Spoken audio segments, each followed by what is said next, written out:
Estamos começando o programa Caixa Preta.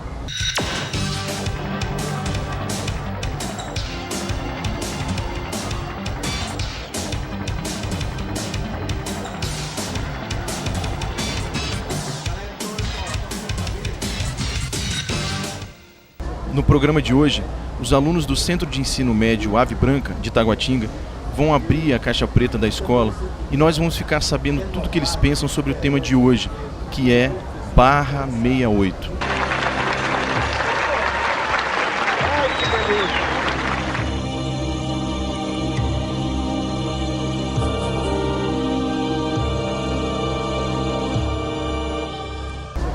Um documentário muito importante do Vladimir Carvalho, principalmente nesse momento que a gente tem o registro histórico dos 50 anos do golpe militar e juntar aqui várias gerações para discutir esse filme tão importante. Queria agradecer a presença do Vladimir Carvalho aqui no nosso programa, muito legal mesmo. E também fazer um agradecimento especial ao professor Hélio, que teve essa iniciativa fantástica de colocar os alunos em contato com uma obra tão importante para o Brasil, né? Queria te parabenizar, professor, e ouvir um pouco de você. Professor, como nasceu a ideia de passar esse filme para os alunos, professor? Manda ver. Primeiro, é um prazer estar no programa, é um prazer estar ao lado do Vladimir, é um prazer estar com vocês, com os meninos, os alunos. A ideia é essa parceria com o Canal E, no nosso caso, já existe há algum tempo. Né? E a gente, né, com essa questão dos 50 anos do golpe, né, do golpe militar, a gente passou a discutir na escola. E a partir daí surgiu o convite do Canal E para que nós participássemos junto ao Vladimir, né, ao documentário feito pelo Vladimir, para que os alunos pudessem conhecer e estar frente a frente a uma geração que esteve em algum momento na luta e que hoje os problemas sociais eles continuam existindo. E essa geração aqui, a gente percebe que ela continua nesse resgate de uma melhor qualidade de vida, que era o que eles buscavam na década de 70 e 60, certo? Então a gente vem daí essa ideia. Obrigado, Maurício, obrigado ao professor Hélio. O sentimento que me domina geralmente nessas ocasiões em que me encontro com as novas gerações, e gerações tão novas como essas, né? Porque a minha militância no magistério foi mais com alunos já de universidade, certo? O sentimento, quando eu reencontro, é como se fosse, novamente, como se eu fosse um irmão mais velho, compreendeu? E que fui na minha família. E também um sentimento renovado de esperança, porque quando eu vejo pessoas interessadas naquilo que já se passou, vejo que eles estão se preparando para encarar um futuro. Gente de 15, 16, 17 anos, que é mais ou menos a estimativa que eu vejo ao meu redor. Fico feliz, portanto, de estar aqui e poder ser útil a partir da informação que eu possa trazer. Eles já viram o documentário e, quem sabe, a gente possa estabelecer aqui um diálogo em que, principalmente, talvez a ideia de utopia, a ideia dessa coisa que a gente vai andando e vai... A utopia é como se fosse alguma coisa distante, e a cada medida que você avança, ela também recua, e nós estamos... um condicionante do ser humano, da humanidade, é avançar por essa estrada que a gente podia chamar de Avenida Esperança. E vocês são os melhores caminhantes, porque vocês estão começando a vida agora. Joia. Bom, a gente vai agora começar a ouvir o que os meninos acharam dessa experiência de interagir com o filme Barra 68. Fala pra mim o que você sentiu. Prazer, Vladimir Carvalho, de estar em contato com você. Ao assistir o Barra 68, eu senti esse contato que vocês tiveram com o golpe militar e com a ditadura que foi instaurada no Brasil, naquele cenário em que foi tirado todos os direitos civis do cidadão. Eu te pergunto, da onde saiu a sua ideia de fazer o Barra 68 e enfatizar o NB neste golpe militar e enfatizar como ela passou por esse meio, por essa ditadura, na qual privou esse pensamento inicial do Darcy Ribeiro, né, que foi aquela coisa desligada do Ministério da Educação, Ciência e Burocratização. Da onde saiu a sua ideia de criar o Barra 68, enfatizando a UNB no golpe militar, na ditadura no Brasil? A minha opção pela UNB, digamos assim, foi porque eu vim trabalhar na UNB em 1970, início de 1970, 2 anos após ela ter sido invadida, brutalmente agredida por tropas militares, tropas da polícia, que foram ao campus da universidade caçar estudantes que lideravam o movimento pela reforma do ensino, por melhores condições de trabalho e principalmente em protesto pela repressão que já era brutal naquele momento. Eu estou me referindo a 1968. Eu cheguei só em 1970. Mas o estudante Edson Luiz, um secundarista, Edson Luiz Souza Lima, no Rio de Janeiro, provocou uma reação em todo o Brasil. O Brasil que estava consciente do que estava acontecendo, principalmente pela via da posição do movimento estudantil, que é sempre essa energia boa, essa energia que quase que virgem ainda perante a vida e que parte para a luta. E também os olhares do Brasil se voltaram para a capital da República. Qual seria a reação do movimento estudantil em Brasília? E foi notável, porque os estudantes da UNB, talvez pela inspiração maior do seu líder, que foi Ernestino Guimarães, se posicionou. E os estudantes, liderados por ele e por outros lá, declararam o campus da universidade território livre e entraram em greve em resposta a essa brutalidade que aconteceu no Rio de Janeiro, a matança de um estudante que estava simplesmente no movimento para a reabertura de um restaurante, né? Um restaurante universitário, um restaurante estudantil, posso dizer, um restaurante para alunos das universidades e do ensino também, do ensino médio, como se chama hoje. E mataram esse ginasiano, a polícia matou, assassinou o Edson Luiz. Então a repercussão aqui foi notável e disso resultou uma greve na universidade e em defesa também, de uma certa forma, pela integridade da própria instituição universidade. Um templo do conhecimento, do saber, e que foi invadida, que foi também, entraram atirando, tivemos quase que uma vítima fatal. O Valdemar Silva levou um tiro na cabeça e por pouco não foi realmente assassinado, né? Mas até hoje ficou prejudicado porque só 10 dias, 15 dias depois é que ele ressurgiu, posso dizer, das cinzas.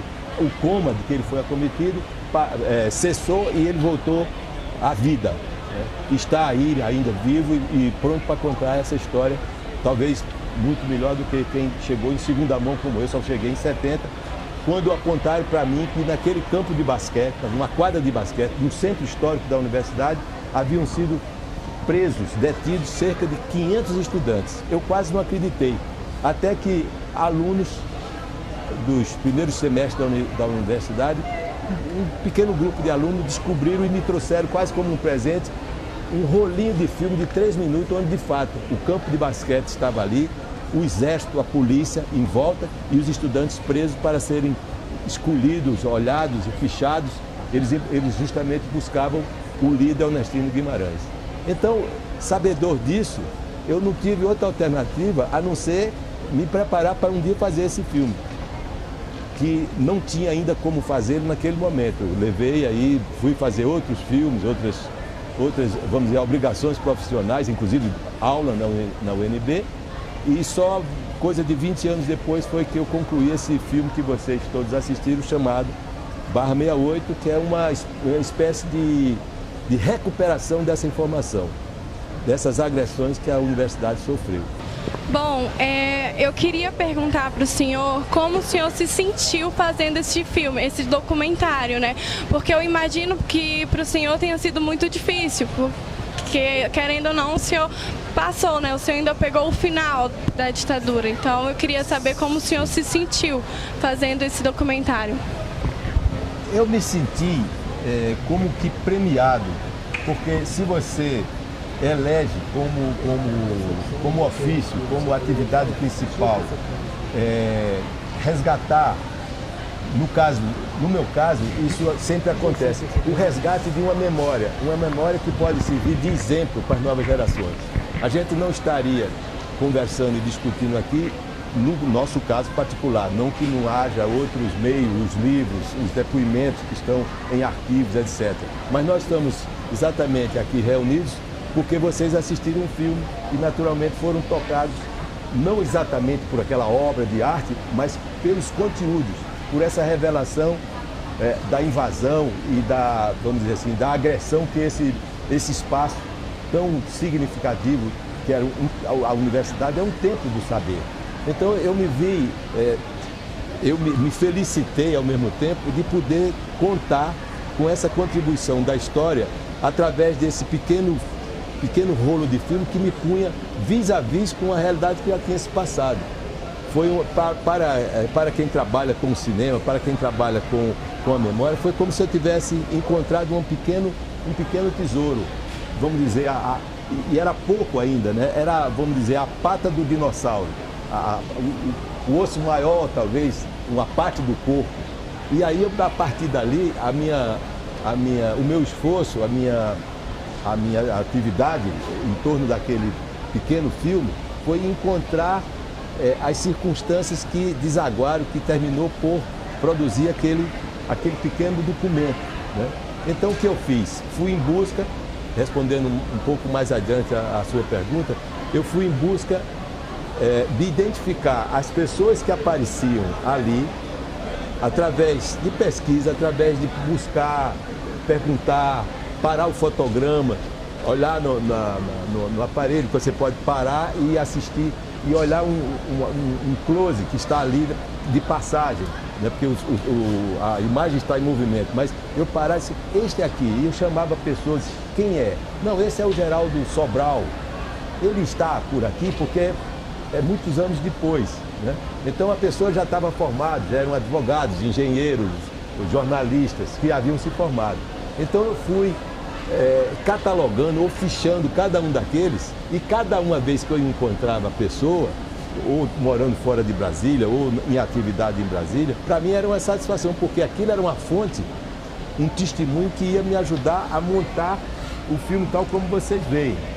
Depois foi procurado os grandes luminares, digamos assim, aqueles que iluminaram esse momento e que àquela altura, em 1968, já estavam sofrendo as sanções da ditadura, que a repressão foi geral, não foi só a UNB. Por exemplo, o grande criador da universidade, porque a universidade teve a parceria, como se fosse uma obra de dois, como a gente diz, Lúcio Costa e Oscar Niemeyer, a gente pode dizer hoje, Anísio Teixeira e Darcy Ribeiro.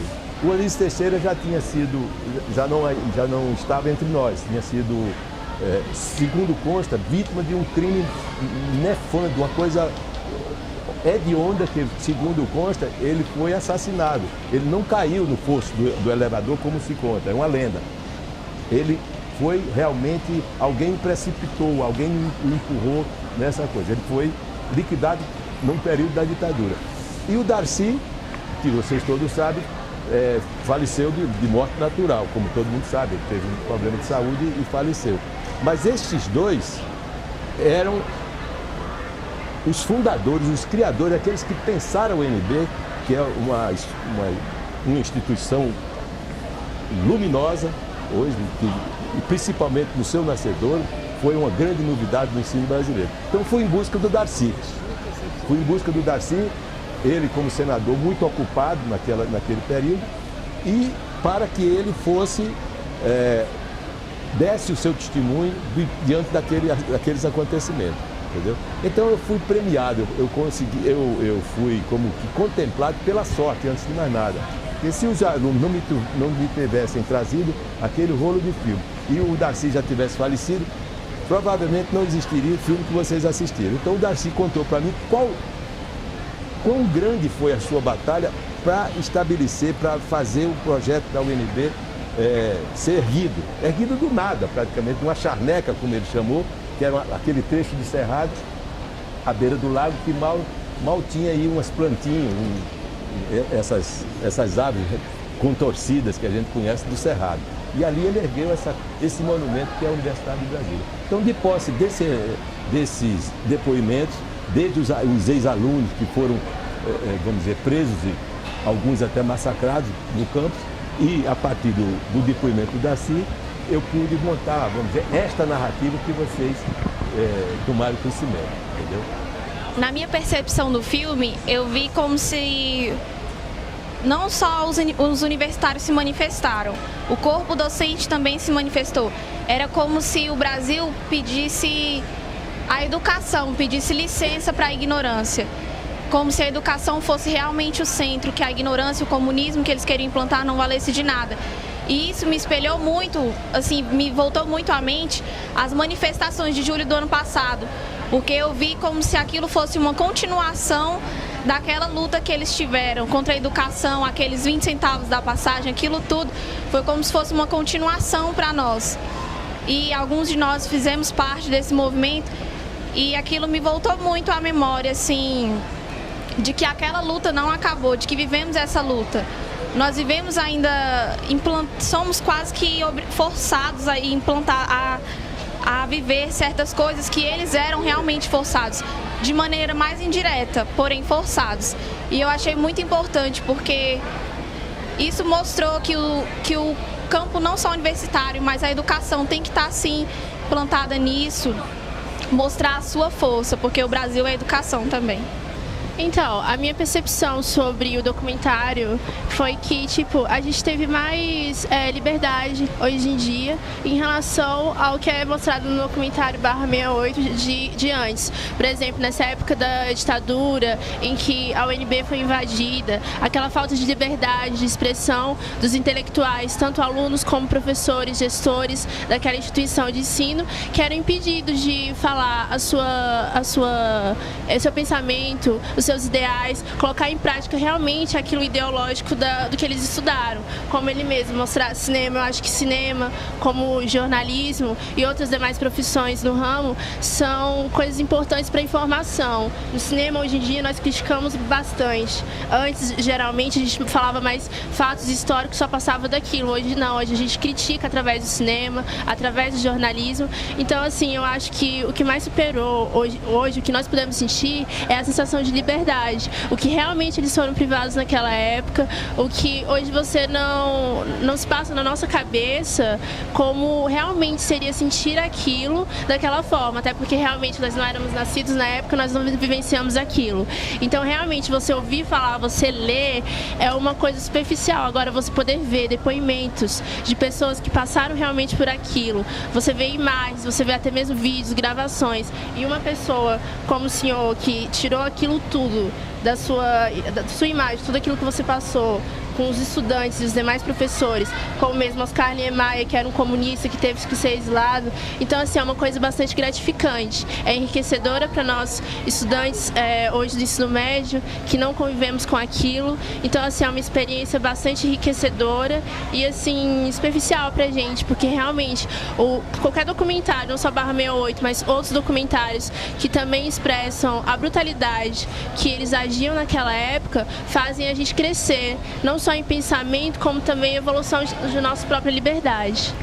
Minha concepção quando eu vi o documentário foi que naquele momento a UNB ela foi construída e com um plano totalmente diferente. Ele tinha um pensamento diferente para a UNB. E quando chegou o golpe militar à UNB, perdeu vários professores e assim a UNB ficou em falta.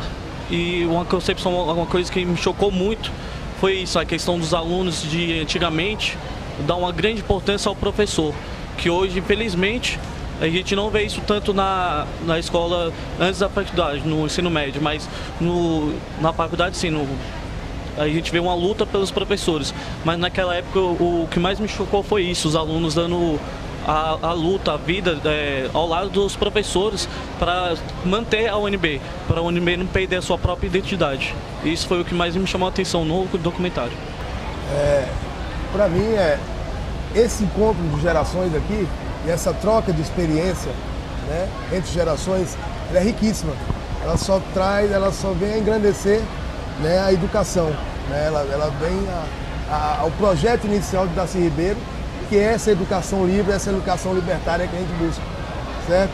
E é uma homenagem também, assim, o sentimento, quando eu assisti o documentário do professor Vladimir, é uma homenagem, e eu acho que nós estamos aqui prestando homenagem àqueles que foram, àqueles que morreram e àqueles que lutaram pela liberdade, né? E esse encontro aqui, ele só vem reforçar essa esperança, a esperança de um mundo melhor, porque como a gente percebe, a sociedade sempre vai estar em conflito, sempre vai estar em busca de uma qualidade de vida melhor.